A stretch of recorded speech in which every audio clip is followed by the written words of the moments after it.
Salute, salute, salute, everybody. Welcome to Miss Parker, Miss Parker. I hope everybody's having a blessed Monday thus far. I see the ice is melting out there. I'm ready to go out. I got a date. Okay. So I'm ready to go out. I got dressed. And I was like, I'm not going to be here too long. So I'm not going to be here too long, y'all. Just long enough to put this story out because Miss Callie sent it to me and I just couldn't believe for the life of me what I was reading. I was like, what is this? What? And instantly I stopped reading it. I didn't even get through the whole story of Tynisha because I just couldn't, for the life of me. Whatever, it just. But I feel like her name should be remembered and her story should be shared to show us the evilness through the industry. How easy it is to be in a relationship and your significant other doesn't feel the same way. We see that a lot with going on now with the Tyrone Davis Jr. case and Lulu. You just never really know somebody in a relationship. Let me say that. Copyright disclaimer under Section 107 of the Copyright Act 1976. Allowance is made for fair use for purposes such as criticism, comment, news reporting, scholarship, research, and educational purposes. Thank you, guys. Hey, Barbie. Hey, TT. Hey, Latasha. Hey, girls. Hey, Miss Jazzy.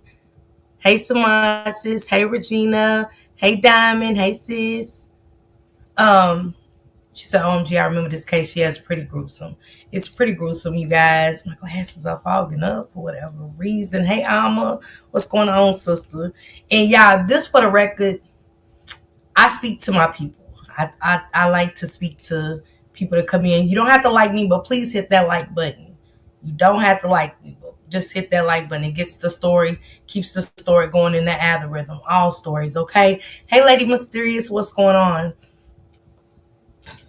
I had a comment and she said she had to leave because it was, hey, Betty, hey, woo, hey, woo, and it's like, so when you come in my chat, you don't want me to speak to you. You just want me to jump right in and stuff like that. That's how you welcome people in your house. I just don't open the door and let people in and don't say, hey, how you doing? You speak to people. But I speak to my people over here, okay? Hey, Angel. Hey, Mona Lisa. It was just weird. It was just strange, you know. But I hope you guys are having a blessed Monday. Again, this is the story of Tynisha Ysais. So I titled it "A Boyfriend, a Best Friend in the Dark Industry."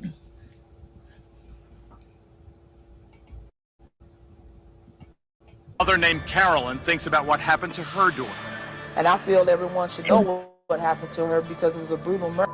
He chewed a part of her intestine. I mean, all I can remember, the world was going to end, and I had to find the devil before the world ended. That's the last thought that I had. Do you know that you were actually chewing on her flesh, allegedly, when the cops came? No, I didn't know. He said, "Did you know that you was chewing on her flesh when the cops came?" He said, "No, I did not." Hey, Tammy C. Hey, Angel. Hey, T Monique. Hey, LaDana. Hey, y'all. Hey. He said, "No, I didn't know that I was chewing on her." Let me read you guys this. And prayers to her children because she did have kids. Prayers to them. Prayers to her family. Hold on, guys. Okay.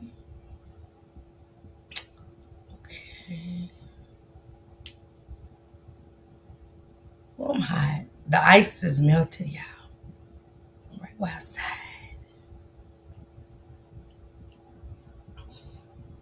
Oh, I'm right to get to it. Is the title of this was "He Ate Her," not metaphorically, not figuratively. Sorry, y'all, I can't get these words right, and not literally. I mean, she said literally. On April 10th, 2002, 21 22-year-old Tynisha Ysais was murdered inside her Los Angeles apartment by the man she lived with. Now, I want you guys to know that Big Lurch was a roommate. Alicia Allen rushed over to her friend Tynisha Ysais' house after hearing she may have been assaulted earlier in the day. As she approached the complex, she noticed a man walking around completely naked, covered in blood. Thankfully, she was able to flag down a passing police officer to alert him to the strange man. Officers approached the man, who clearly had meat stuck in his facial hair, and arrested him without incident. Meanwhile, Alicia continued toward her friend's apartment. When she walked in, she found her friend dead on her bedroom floor. She had been completely brutalized. One of her lungs and a part of her stomach were pulled out of her body and piled on top of her. It looked as though her murder had taken bites out of her body parts. He was dying on her flesh. He was dining on her flesh. Hey Teron, how you doing? Outside, the killer wasn't hiding. He was standing in the street, naked, covered in blood, staring at the sky, while Tanisha lay dead in the house. When the police caught him, doctors confirmed the unthinkable. Tanisha's flesh was found in his stomach. Say that again and sit with it. This wasn't rage. This wasn't self defense. This was dehumanization at its most horrifying level. They tried to blame drugs. They tried to claim insanity. The court said no. He was sentenced in life in prison without parole. Tanisha was 21 years old, someone's daughter. She had 2 kids, someone who trusted the people she lived with, someone who should be alive. So this is the story of once was a rapper, Big Lurch. Allegedly, the industry, his management, allegedly had got him hooked on PCP. They said the day that this happened, that and he did chew on her intestines. You're gonna hear that in here. He did eat on her intestines. He ate some of her lungs. He ate a bit of everything of her body. And I want you guys to hear this story of Tynisha Ysais.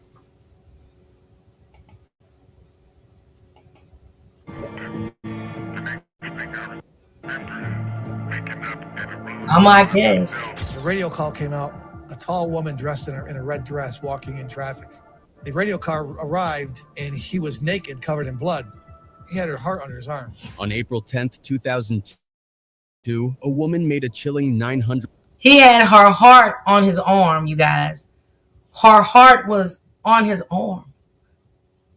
I mean, just when you already think you're in a world full of evil, this right here, it took it to a whole nother level for me. It took everything else that I've covered to a whole different kind of level. One of an unthinkable. One of this. I kept telling Callie, this ain't real. This is fake. And I got the researching it, got the team on it to research it with me, look up stuff, and I still, in my mind, I don't understand this for the life of me. I don't understand this right here. I don't. I don't think I'll ever understand this story.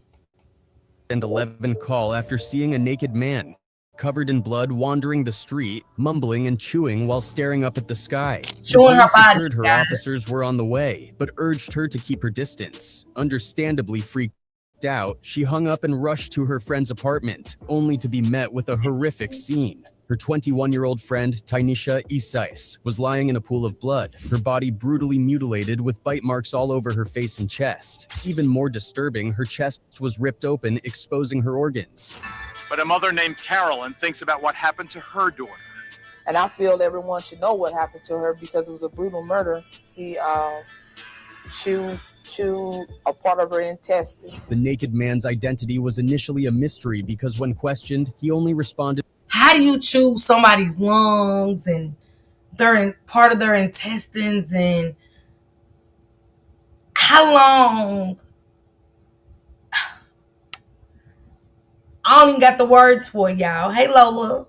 Hey Peaches, I seen you guys.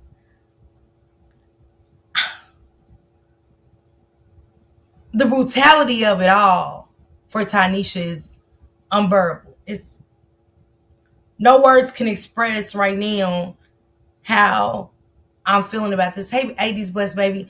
But it's the oof, oof. Eating her intestines. I mean, to gut somebody. Did Jeffrey Dahmer even get this gruesome though, Regina? Like, how gruesome? To where you're running and you're still chewing on parts of her body. He's running, you guys, in the middle of the street. Big Lurch is running and still eating Tynisha. And when they do their exam on him, he still has pieces of her body in his body. Yeah, this is a hard one. Yeah, Time Warp, for sure. Nah, he cooked them.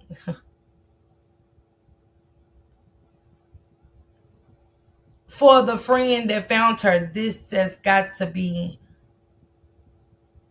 still the hardest thing she probably ever had to encounter in her life. And we always hear stuff about the dark industry. And I guess because we're not a part of it, we don't believe it. It's almost like they always try to throw things in there like these are conspiracy theories when in fact they're not. But these things go along with the industry. It is passion, very horrible and horrific. These things go with it. With growls and animalistic noises, but once they processed him, the police were stunned to discover that he was none other than Antron Singleton, aka Big Lurch, a rising star in the hip-hop world. Big Lurch was making waves in the rap scene, collaborating with big names like Mystical, Mac Dre, and E40. Yeah. So how did a promising rapper end up accused of such a gruesome crime? To understand... Switch to TurboTax. File free in the... Understand what happened that night, we have to rewind. Antron Singleton, better known by his stage name Big Lurch, was born on September 15, 1976. Even as a kid, he showed a creative spark, writing poetry at the age of 7 and later developing a love for rap. By the time he was 15, he was performing at local events under the name G-Spade before eventually rebranding himself as Big Lurch. His stage name was inspired by the character Lurch from the Addams Family, a nod to his towering 6'6" frame. Lurch's rap career really started to pick up steam in the late 90s. After gaining some local buzz in Texas, he decided to take a leap and move to the Bay Area, San Francisco, to further his career. I was an underground Dallas rapper before I ever came to California, got in the game in the Bay Area. His father lived there, and the Bay had a vibrant music scene that offered more opportunities. Shortly after arriving, Lurch connected with key figures in the West Coast rap community, including rapper Ma Mal, who was tight with Tupac and Mac Dre, and was also cousins with E40, Be Legit, and Sway Calloway. Through these connections, Lurch was introduced to producer Mike Mosley, who had worked with some heavy hitters like Tupac, E40, Richie Rich, and more. This move turned out to be a smart career choice. Soon, Lurch was featured on E40's 1996 album The Hall of Game on the track Record Haters, and also made an appearance on the song How We Comin' by RBL and Mystical. We get split quick, but I'm with this. You don't understand. This ain't Joe. I'm a rich man. Around this time, he linked up with Brick Rock and Doy Baby, and the trio decided to form a group called Cosmic Slop Shop. The group signed a deal with MCA Records and dropped their debut album, The Family, in 1998. Although the album got positive reviews, it didn't perform as well commercially as they had hoped, which ultimately led to the group disbanding before they could record a second album.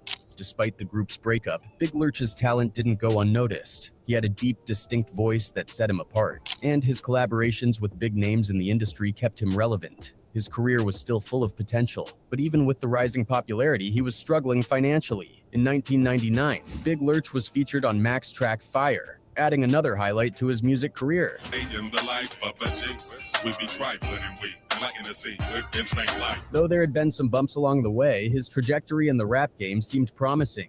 But as the 2000s rolled in, two major tragedies would rock his personal life, setting him down a darker path. The first tragedy struck when his grandmother passed away, a loss that deeply affected him. Then, just one day after his 24th birthday, on September 16, 2000, another life-altering event occurred. He was driving when a drunk driver crashed into his car, breaking his neck and leaving him in a coma. The accident nearly offed him, and when he finally came out of the coma, he was left with severe chronic pain and difficulty walking. While in the hospital, doctors kept him heavily medicated to manage the pain. And I don't think sometimes we don't realize just how much the pain medicines can take effect of you. Hey Rhapsody, what's going on? Yeah, how do you tell the parent or spouse this is what happened to their loved one? Right, Latasha, that's crazy. The rugs out here now are not the same as they once was back in the days. I bet I think that's when the addiction kicked in, because that's a horrible car wreck. You know what I'm saying? He was in he was in something that was supposed to take his life. He was in a coma, all these broken bones and stuff like that. So we can only imagine the pain that he was in from that wreck. And narcotics like that, that's why I don't like medicine. I don't like medicine because it's easily to get addicted. And the thing about drugs is that you want something more. That high eventually doesn't get you high the first time. So you want something bigger. You want something better than the crack and the meth. You want to go to shrooms. You got to go to something else. And hey, Vibrant, what's going on? So it's showing that Big Lurch, everything that Big Lurch went through in the dark industry that he was a part of. But once he was released, he was still far from fully recovered. And right after me and Mac Dre did that fire, Right, Tom. Leo, and my grandmother died. I had a car wreck. I broke my neck. Struggling to deal with the lingering pain and physical limitations, Big Lurch made a fateful decision. He turned to PCP, also known as angel dust, in a desperate attempt to self-medicate. What started as a way to manage pain quickly spiraled into a dangerous addiction. PCP, originally developed as an anesthetic, was notorious for its intense side effects, which included severe hallucinations, numbness, and distorted sensory perceptions. People high on the drug have been known to do violent and horrifying things, both to themselves and others. I've heard stories about people on PCP and angel dust, but those are just like, back then, during this time, those drugs were still common. As I was in drug court, the Lord Jesus, some drugs, and I didn't learn this until I went to rehab and stuff.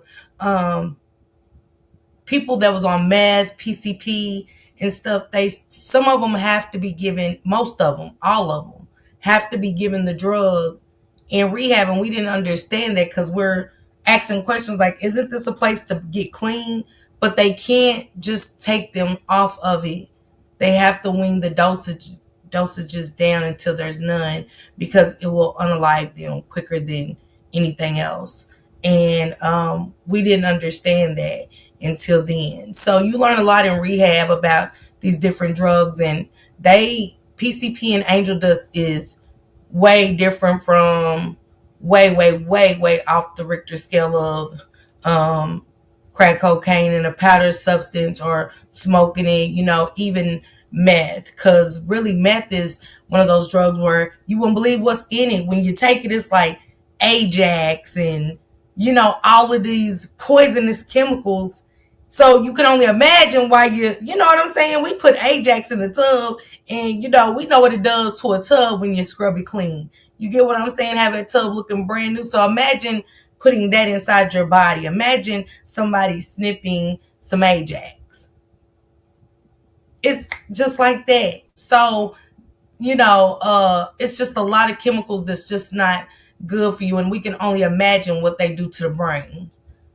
Nobody thinks of what these drugs do to the brain. Hey, Miss Kim, happy Monday. So facts. So they give them like methadone, very harsh drugs. So yeah, he's on something powerful that's off the Richter scale of having any. They didn't see us for sure. Nobody else on those kind of drugs. It's third world, and it's what they see it to be, meaning the hallucinations and stuff like that. That's different. It's way different. In later interviews, like the one he did with Vlad TV, Big Lurch claimed that he had never tried PCP before the night of the MDR. However, in the 2011 documentary Rhyme and Punishment, he admitted that he had begun using the drug to ease his chronic pain after the car accident. Whatever the truth, the drug would soon become a central part of the horrific events that would unfold in 2002. After the crash, despite his struggles, Big Lurch was still a talented artist, and record labels started reaching out to help him bounce back. He ended up signing with Black Market Records, BMR, owned by Milton Grimes, who was not only a well-known lawyer but also had deep ties to the music industry. Few labels took it upon themselves to act as if they was gonna help me. You know, you down and out, you broke your neck, we want to nurse you back to health and help you do an album. Even though things seemed to be looking up with the new deal, tensions soon began to rise. Big Lurch didn't feel comfortable with the atmosphere at BMR's studio, and part of the reason was that many of the label's members were affiliated with the Crips, while Lurch himself was a Blood. This created friction, and eventually he decided to move back to Texas to get away from the tension. I started working on the album, all of a sudden they turn into all their gangbang colors come out. You know, they crippin' and all this in the studio. Well, hold on, dog. Y'all know who I was when you met. You said this was going to be professional. And now all of a sudden I'm in the studio uncomfortable because all your Crip homeboys is up in here. Now. So when the studio, when that record label signed him and said, "Hey, we want to get you clean and we want to," did they send him to rehab? Because we don't have nothing saying. Because Time Warp can say, "Hey, Miss Parker, I want to get you clean." That's Time Warp. Do she got the means, the resources and stuff to get me clean? You know what I'm saying? Or did they see an opportunity of a lifetime? Because once you sign on that dotted line in the industry, we've seen it. We've seen it with BG Duck's mother. You know what I'm saying? Trying to get his royalties back, trying to get things back from the company. You know what I'm saying? And stuff. Man woke up in the hospital talking about, "You ate flesh. I would have had a heart attack." Yes. Thank you, Peaches, by the way. I don't know if you heard me. Hey, Vamika. So it's a lot to this. Thank you, Time Warp. Thank you, sis. So it's a lot to kind of look into. You know, you got to think about what was they gaining. They're gaining. He's forever indebted. In the industry, you are forever indebted once you sign on that dotted line, and sometimes it could be sacrifices.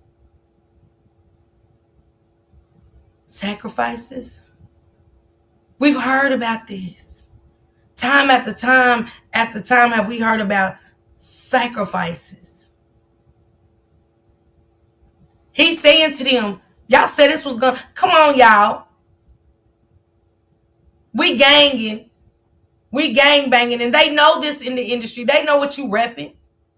They know who you are. And you over on this side, they gang banging. Here come some people from the opposition. He a Blood, here come a whole room full of Crips. You are set up once you sign on that dotted line. It's no longer just about the sound of your voice. You owe them for life. And you're signing in blood.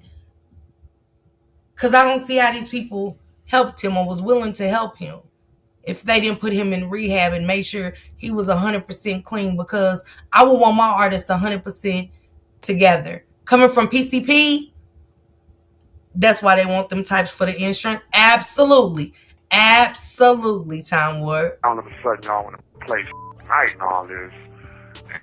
Despite his connections in the industry, Lurch was still struggling financially. He wanted to finish his album, But My without the bad, funds, TT. he resorted to selling drugs to make ends meet. It wasn't long before he was caught and sent to jail on drug charges. Fortunately for him, Milton Grimes, despite their differences, stepped in and offered to help him with his case. Grimes' support led to Lurch being released on bail, and in return, Lurch promised to finish the album for Black Market Records. Around this time, Big Lurch's music took a much darker turn. The deaths of Tupac and Biggie had shifted the landscape of gangster rap, and Lurch began diving into a subgenre called horrorcore, a style known for its graphic and often violent lyrics. Horrorcore rappers like Eminem, the Ghetto Boys, and Insane Clown Posse often rapped about gruesome topics, serial KERs, and horror movie villains. Lurch followed suit, frequently referencing notorious figures like Jeffrey Dahmer and villains like Freddy Krueger and Jason Voorhees in his songs. His music began to reflect more. Also, because on down the line, I read that the mother felt like the boyfriend was coaxing him to say these things. But I'm glad Saj said, on my soul, you signing a setup. Yes, for sure. My cousin, the same age as me, rap with Gorilla Zoe, and they had her on Powder Bad. Like I said, we've heard these stories. We just don't believe them, or we just feel like we ain't in the industry, so we go on with our life. Hey, me plans. What's going on, Bookie? So with this one, y'all heard they say he turned dark. So I hope one day the mother can go back and listen to this, because the mother feels like that the boyfriend, because they said eventually Big Lurch was saying to the police, I was talking to God and God said this. So she thinks it's the boyfriend of Tynisha saying, hey, eat her body, do this to her, do this to her, do this to her. And so now that I'm hearing that he got into that gothic, talking about Jeffrey Dahmer and all of that, he was already setting up the stage for his life right there. Once you go that dark route, you know what I'm saying? That's just like David with Celeste T. Seeing a casket on the stage, y'all.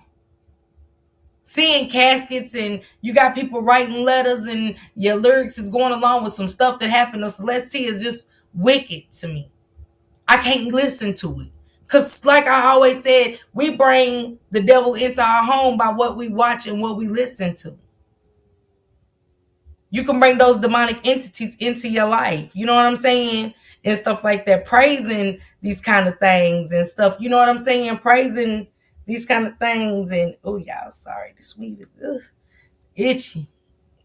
But praising these kind of entities, you're bringing them into your real life. You're bringing that demonic entity into your life, and I think that's what he done. More disturbing themes, as he seemed to be grappling with his personal demons through his art. After beating his drug case, Lurch returned to LA, but the tension with Black Market Records hadn't disappeared. Instead of staying at the label, he began associating more with local LA gang members, many of whom were heavy users of PCP. His involvement with this crowd only deepened his addiction, and he moved into a drug house with a roommate named Thomas SM, a known gang member. Thomas was also dating Tynisha Ysais, the woman who would tragically become the victim in the horrific Emder that would later make headlines. In 2002, while Big Lurch was working on his album in LA, he found himself at a party in his apartment with a few friends. Things took a dark turn that night when Big Lurch and his crew started taking PCP.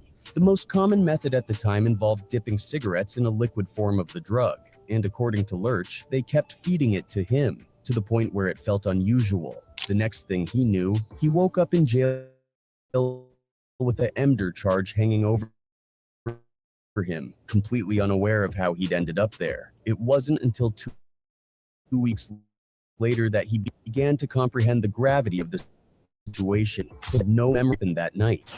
Like 2 weeks when I woke up, when I came to, because you'd be stuck. You could be walking around but not know what's going on.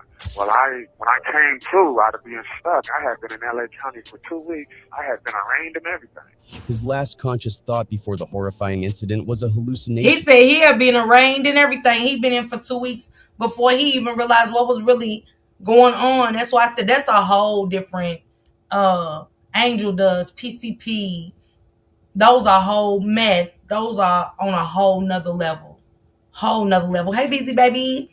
Getting around the wrong crowd will cost a person every trip. Mm-hmm. Mm-hmm.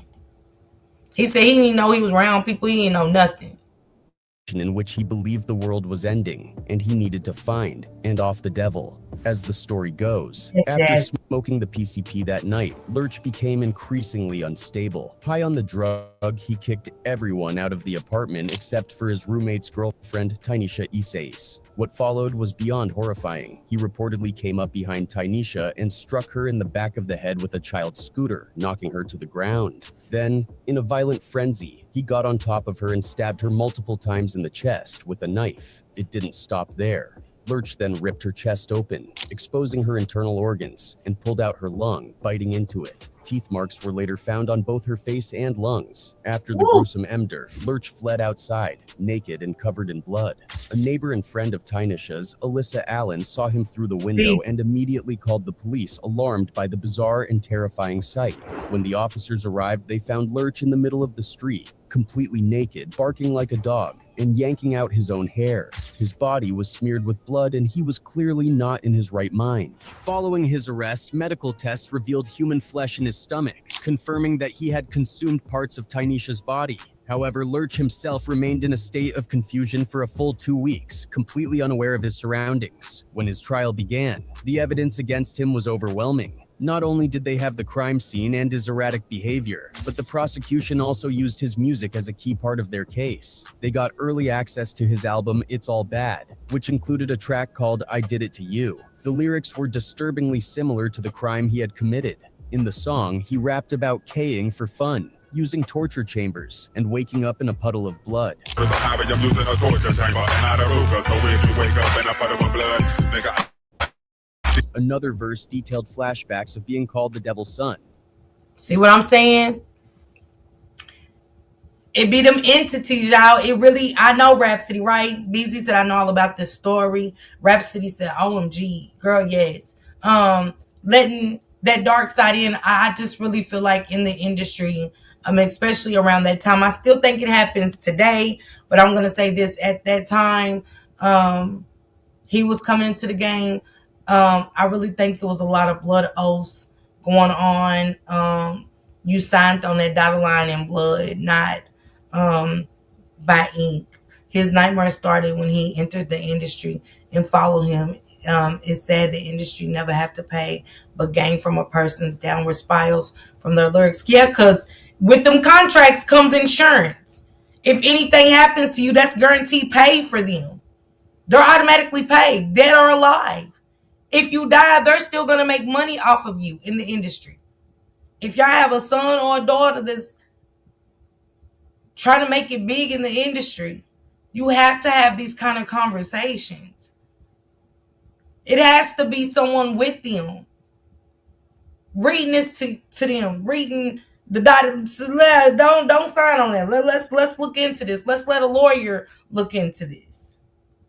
Not just signing because it sounds good, seeing numbers and stuff, because it's more work on the artist's end, because I don't think they're just sitting back and just collecting people to come and make them money.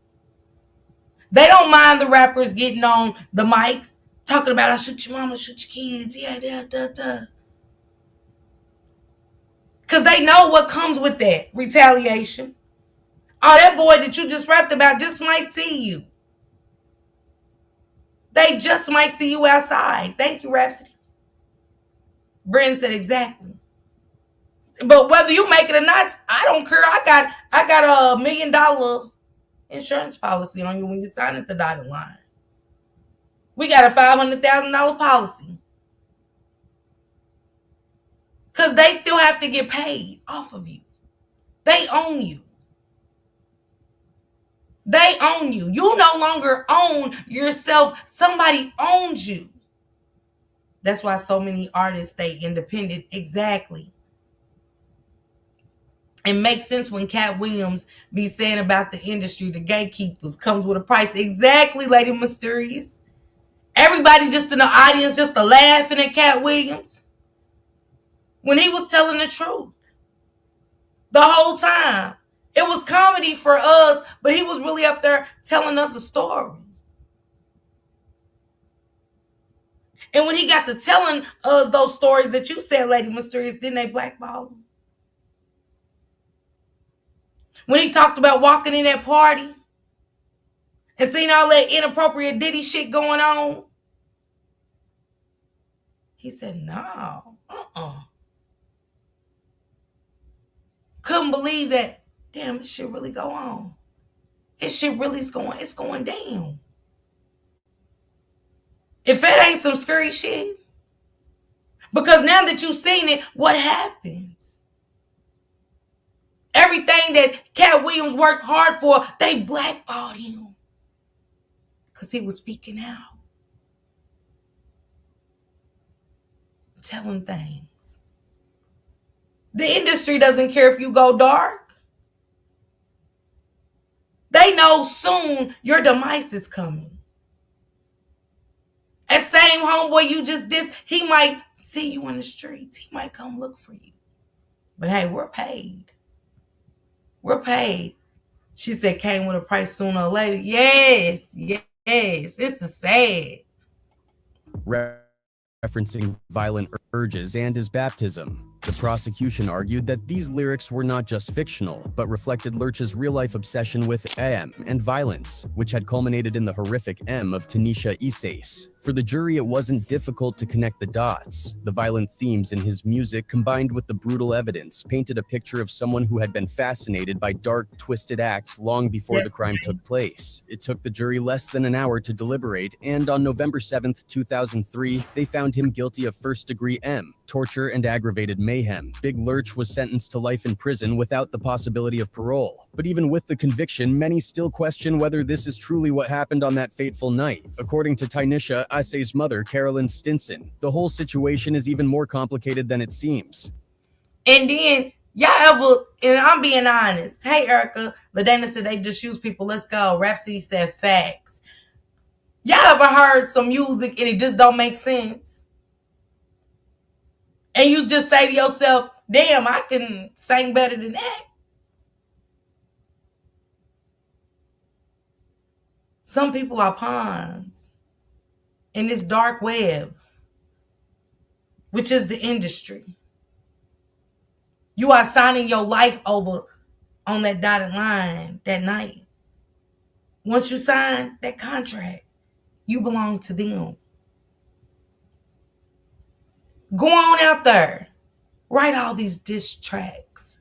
Go on out there, sing them devil lyrics about Jeffrey Dahmer and how you want to eat. Because eventually that shit gonna sink in her. She said, yep, all the time. Yeah, that shit gonna be in her. Go with the music. Think about when we hear music. Remember on They Clone Tyrone? Because when you play at love music, what we want to do, we want to go home and probably make love. You probably want to make love. But when you hear that fuck them other niggas cause I'm down for money, fuck that bitch. You throwing up your middle finger, y'all want to fight that bitch. Think about that bitch that had something to say about you. You rah-rah. Imagine talking about eating people and doing all these disgusting, horrific things. And you putting that in, you singing it and it's going in here. Because you got to remember your lyrics. You got to, Exactly. It's like going for a job and you know that you don't have the qualifications for the job, but they give you the job because they have plans on throwing you under the bus. Come on. Come on. Exactly. Anything to fuck up in that company, they gonna put it on the person that they ain't got no experience. It is sad, Tracy. But it's what we put in our head. It's what we listen to. A lot of times when we hear about Jeffrey Dahmer, what did he listen to? What did he watch? The most horrific shit.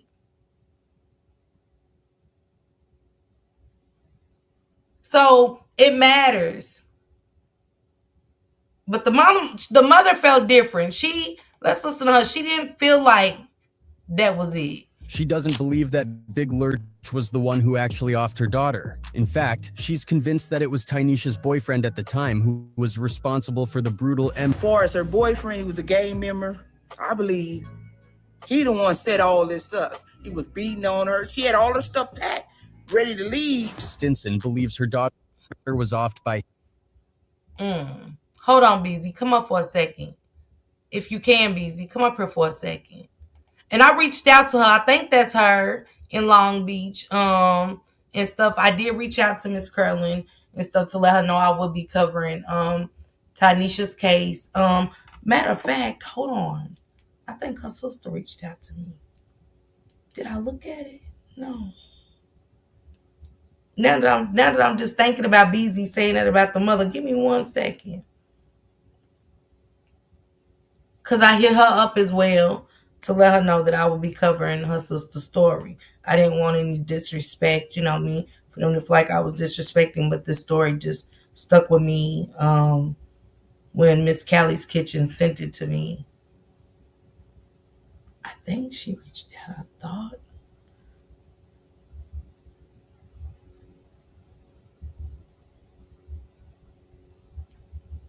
Okay, I'm gonna have her on the show. I'm gonna here goes Beezy. Hey Beezy. Hey. What's going on? I just actually checked the sister's message and she said she would come over and talk to me. So I'm gonna set up another one, BZ. What did when you got to the story, how'd you get to the story and what made you reach out to Miss Curley? First, because I was doing a little content here and there, and I like to talk to at least somebody in the family that knew facts and stuff, so I wouldn't just be putting out stuff I heard. I had got the case offline, the paper, when he went through his case and stuff offline. I sent it to you, and the way this man told the story ain't the way the story was told on in the courts. But the man that he was doing his music for or whatever, he wanted him to do his finish up that one album or whatever. He was selling drugs for him. He was hurrying up doing the album because he said he wanted to do another one, sign with somebody else. So anyway, he was selling PCP or whatever they call it for that man fixing up his dogs or whatever. He ended up being his lawyer in court, and I guess he came in there and just said, "I'm your lawyer."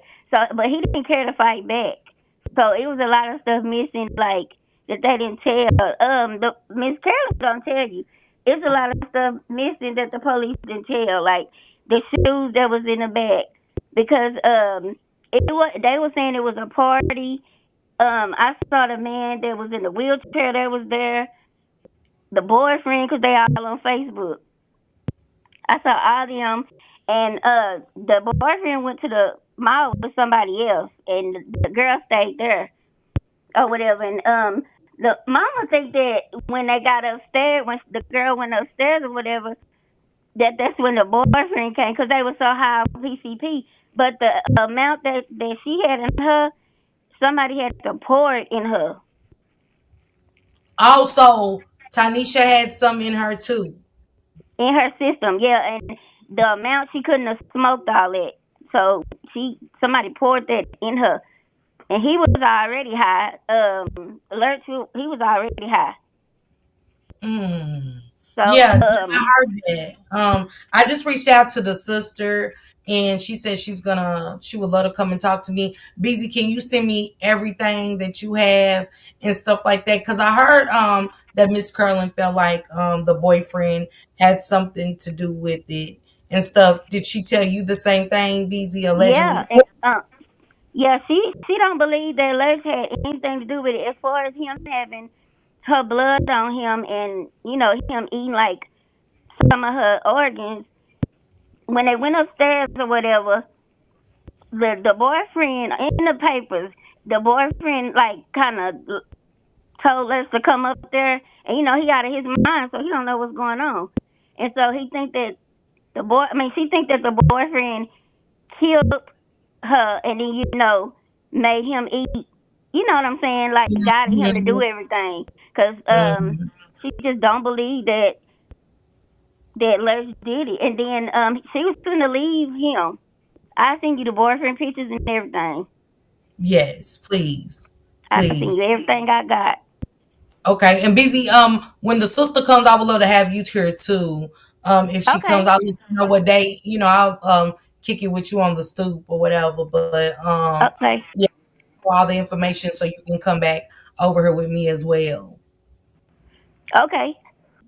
Thank you, I sure Beezy. do it. Thank you for the enlightenment. It's a lot. I could tell it was a lot more to this story because it didn't seem like it was that simple to, you know what I'm saying, just wrap it up in Yeah. a sum of seconds and stuff like that. So, Beezy, thank you for the enlightenment. I appreciate it. You welcome. You want me to send it to your email or Instagram?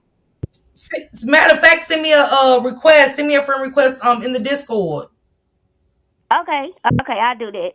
Yeah, or I can give you China. We can connect through China, whatever. I give you, tell China to see you my number. Tell China to see you my number, Beezy. Okay, I will.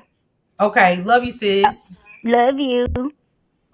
Hey Crystal, thank you for coming through. I appreciate BZ for giving me that insight. I did just connect back to the sister. I want to see if she could come. I only think it's right for the family members to speak out on situations like this. I also had reached out yesterday, just off subject, but I reached out to Tyrone Davis's auntie, Miss Natasha, because I think when I was reaching out to her, it was a very vulnerable time. Even though me and her had chit chatted for a few seconds and stuff like that, we didn't get into anything, but still, and I just felt bad. I was like, "Hey, Miss Natasha, I apologize for reaching out during a vulnerable time like that," and she was like, "Thank you so much, thank you for saying that," and stuff like that. Because I just think, I just didn't time it. My timing was off and stuff like that. But with this one, I knew it was something bigger and something more to this story. Thank you, Valerie. Thank you. Then meets the eye. And I appreciate BZ for coming up here giving me that little bit of insight. So when BZ sends me that information, I do want to continue this with what happened to Tynisha, everything that is going on with Tynisha. And I hate this so much. But one thing I could say is, when my son was talking about rapping, y'all, I was supportive, but I wasn't. I wasn't. Cause mentally, I feel like if you can't really almost deal with the real world, you can't deal with that world. You get what I'm saying? And you have to really be spiritually strong. Can you do y'all even think you can be spiritually strong going into that kind of industry, dealing with that? Because like BZ said, he ended up being a lawyer. How was he the lawyer? Like, you know what I'm saying? A jack of all trades, BZ. That's what he was. He was a jack of all trades. But yeah, I wasn't supportive. I ain't gonna lie to y'all. I just didn't like that. And I just think about the mental on the surface. And if you can't deal with mental on the surface, you can't be a part of the industry. I'm not gonna support it because I know that they could have had my son doing just about anything. You get what I'm saying? And all it takes, y'all, is one time. It took me one time to hit a line of cocaine and I was hooked for over 20 years. So, it doesn't, drugs Him, don't got, and I, after they just Singleton, who got was high on PCP, feelings found her lung on the floor, and he began to eat it, thinking it was just a piece of meat. Stinson even visited Big Lurch in jail to tell him that she knew he was innocent and to forgive him for the tragedy that unfolded. I'll never forget, what happened to her. But yeah, I forgave him. PCP, and he tripped. He saw that piece of lung lying on the floor, and he, probably figured it was a piece of meat or whatever. Took it and started chewing on it. But far as him, no, I don't believe that. It's no surprise that Singleton echoes these claims, insisting that he was set up. According to him, he was purposely drugged so others could take advantage of him. This is where things start getting eerie and even more unsettling. Do y'all believe that? Do y'all believe that he's saying, "Hey, I was set up. It is Veronica. It's a lie." You know what I'm saying? BZ said, right? Anytime. Thank you, BZ. He's saying he feel like he was set up to be taken advantage of. And a lot of times we hear that. They are taken advantage of and they're being labeled that they're crazy and have mental health issues and all of this stuff. You know what I'm saying? And no, that's just not it. They make those drugs ready available to them. The same way we watched Whitney Houston go from have one of the most beautifulest voices in the world. It's even hard for somebody to sing one of Whitney's songs. But who knew behind all that beauty was a lot of darkness? Remember, she went and gave Brandy them that letter right before they found her in that tub. That everybody still to this day is trying to figure out what happened. The industry. Yeah, I believe it because he doesn't even know what happened or how he got there. I wouldn't put nothing past it.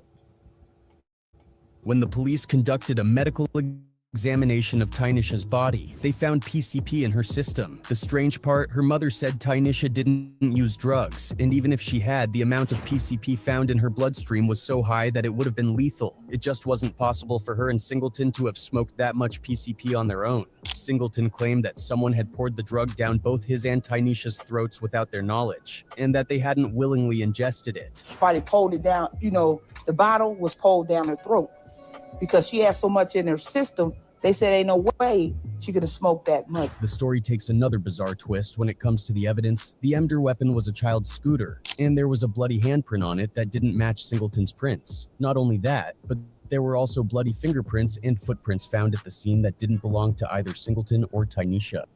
Now that's strange. That is strange. Whose prints were there? Whose prints? Hey Shay C, happy Monday. Whose prints was on that scooter? And who walked through that blood? Cause you can't even swallow PCP like that. Not how they and I don't even know the dosage that was found in her, but the other couple months I was watching a story about a woman put her baby in the microwave, and the other one was crazier because she put her baby in the oven.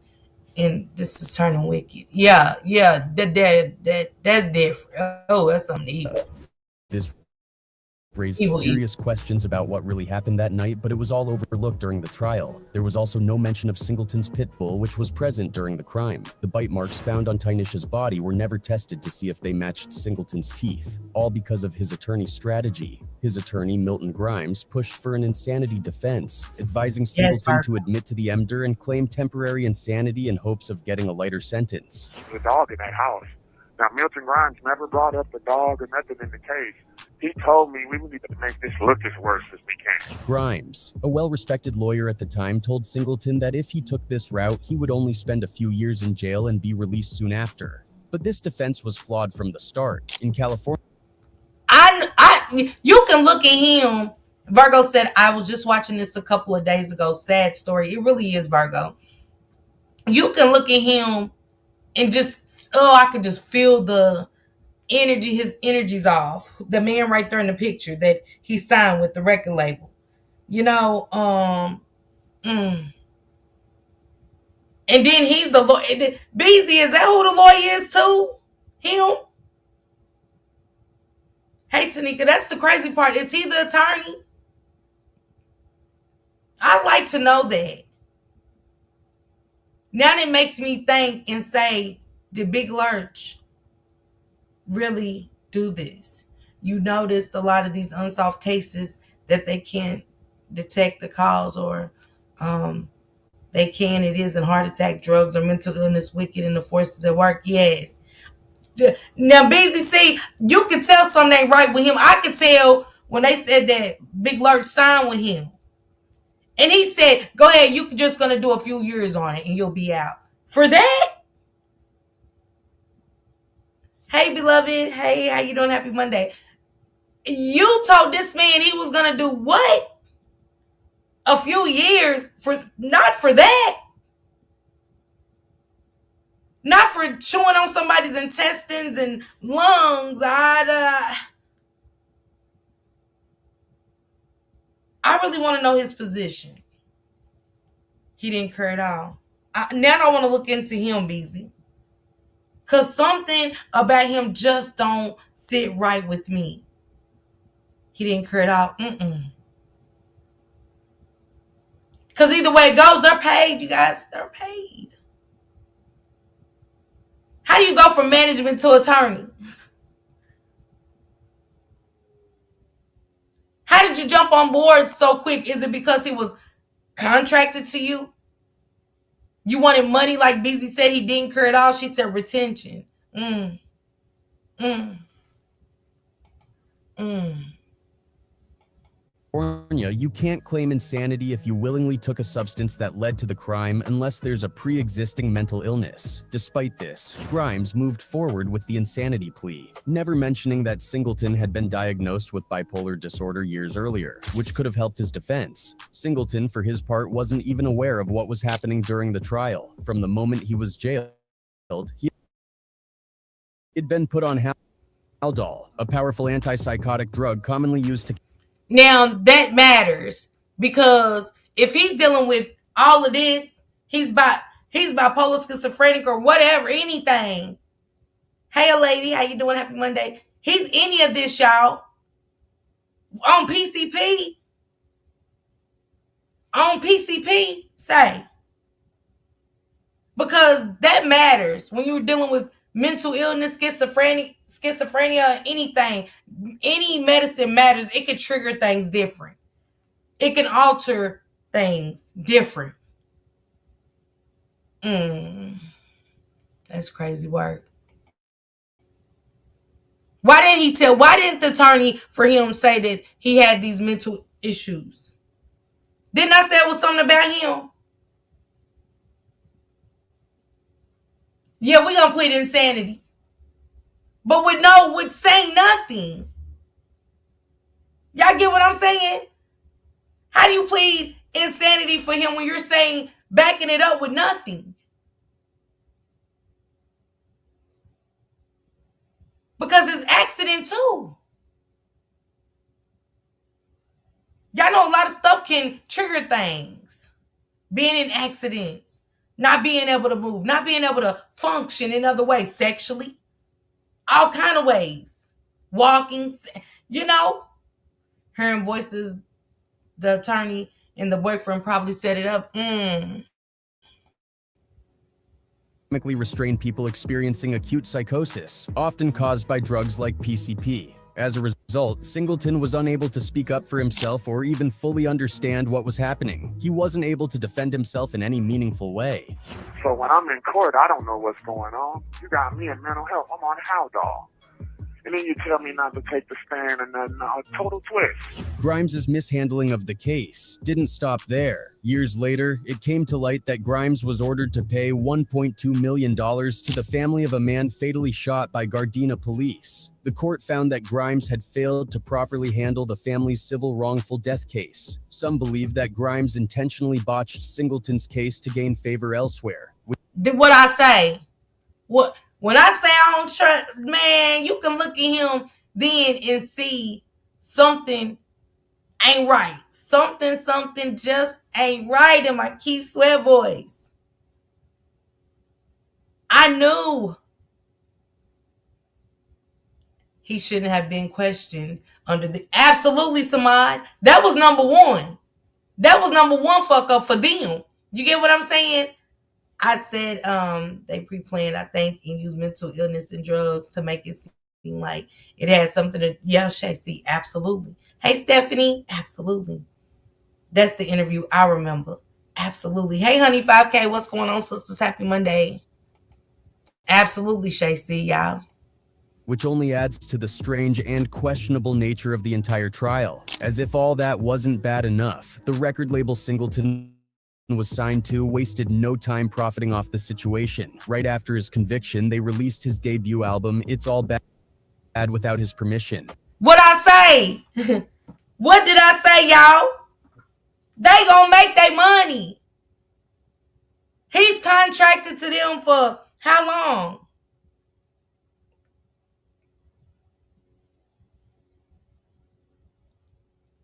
How long, y'all? How long?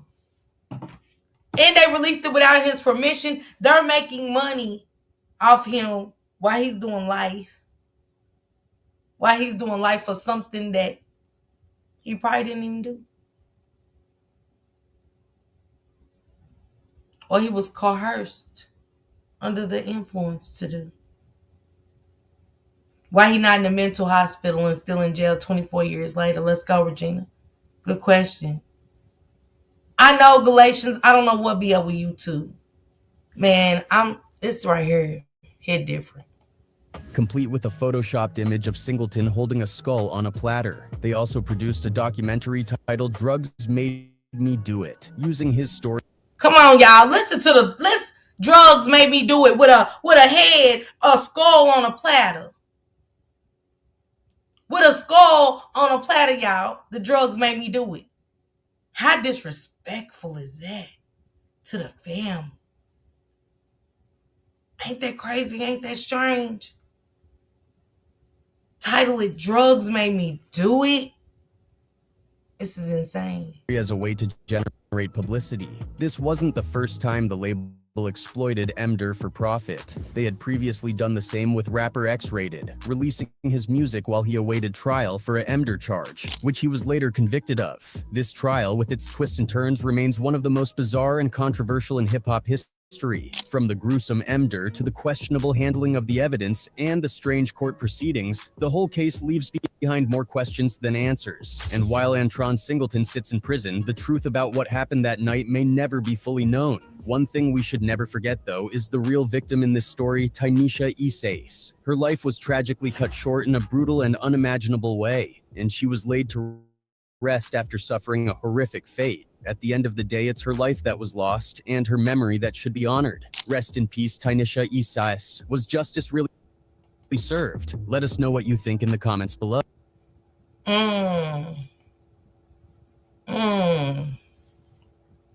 I'm going to look into that other case of the other rapper and see his situation, because the way they just described it in this video, it sounds like that management team held a lot of darkness behind it. That's why I call it the dark industry. I never call it anything less. It's the dark industry. Ever since, like I said, like Lady Mysterious said, I always listen to Cat Williams. I don't want to go to none of them parties or nothing. I don't care if somebody invite me. Miss Parker, we would like to invite. It's almost like you would never come out the same. You would never be the same once you come out of them parties.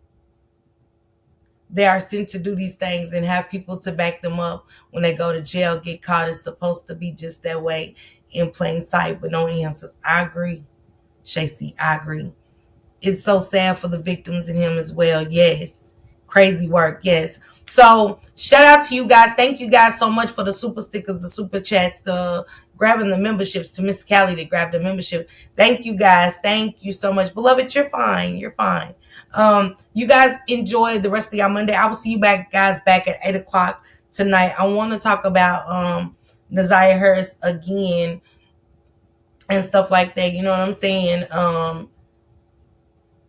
Good old Monster and Monkey. Okay, I just want to kind of touch on some things just a little bit. I ain't gonna keep y'all here too long tonight either, but we're gonna come back for a part 2 with this, because I do want to hear from her sister. I appreciate her sister for reaching back out to me. Thank you, Goddess. Thank you for connecting those dots for me to realize, you know what I'm saying?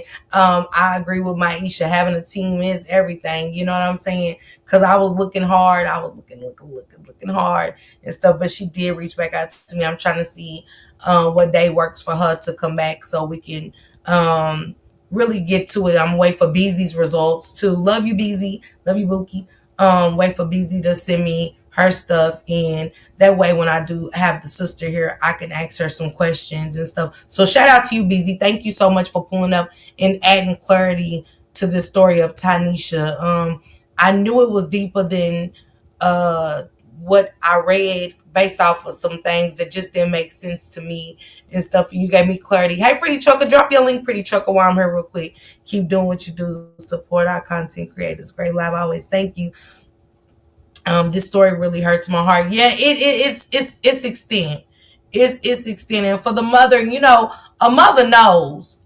I don't know about y'all, but a mother knows when something ain't right. A mother knows when something just don't that don't sound right. I don't think that's the case. I really don't think that's what happened. and stuff like that. Can one of y'all drop Pretty Trucker's link for me? Maybe Pretty Trucker don't. I don't know. Do you know how to drop your link, Pretty Trucker? But if not, go ahead and somebody drop her link for me, if y'all don't mind.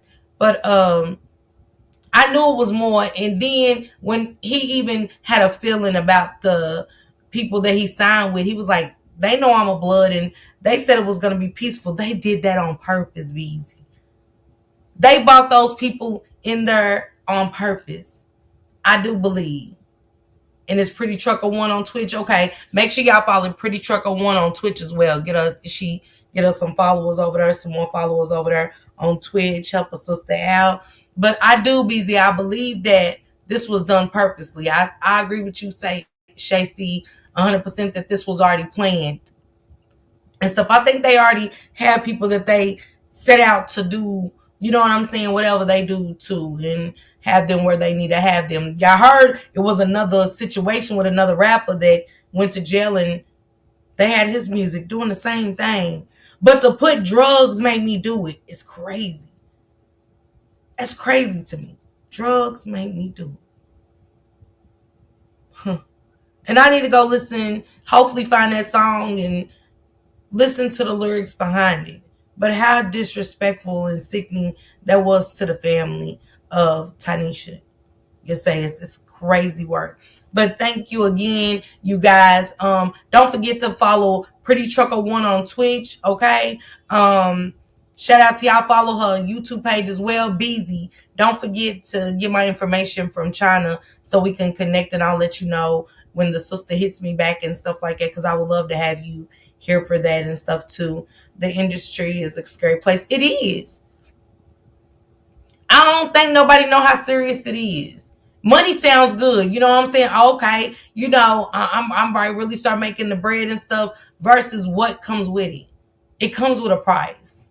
From what we've always heard, it comes with a price.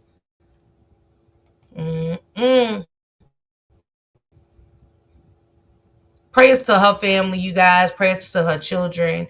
And the truth always comes to the light. And I want to dig into this management and see about this other rapper as well that they did. Salute everybody. Go enjoy the rest of y'all Monday. See you guys back later. Miss Parker, the YouTube star, lighting up the screen, you know who you are, bringing news you can use and a laugh or two. She's got the facts, the fun, and the realest view, with a voice so smooth and a smile so bright. She's shining like a beacon in the darkest night. Deep dives on the stories that really matter, breaking it down, cutting through the chatter. Pop and stay a while, you'll feel right at home.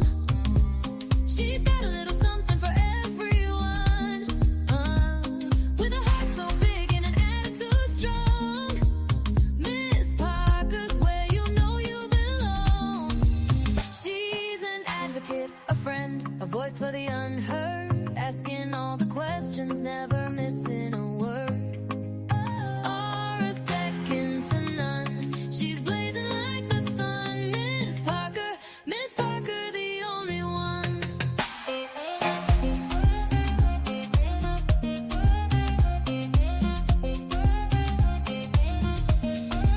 She's got the news to amuse and the truth to reveal.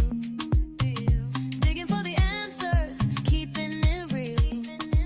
For those who need a champion, she's standing tall. Fighting for justice, she's giving her all. With every upload, she's making a change, bringing people together, no matter the range. So hit that subscribe, don't miss a beat. Miss Parker's got the content that can't be beat. Questions we all have, she's not afraid to ask. Uncovering the story, she's up to the task. With a laugh, a wink, and a spirit so true, Miss Parker's got the magic and she's sharing it with you. Pop and stay a while, you'll feel right at home. She's got a little something for everyone, with a heart so big and an attitude strong. Miss Parker's where you know you belong. She's an advocate, a friend, a voice for the unheard, asking all the questions, never missing a word. Or a second to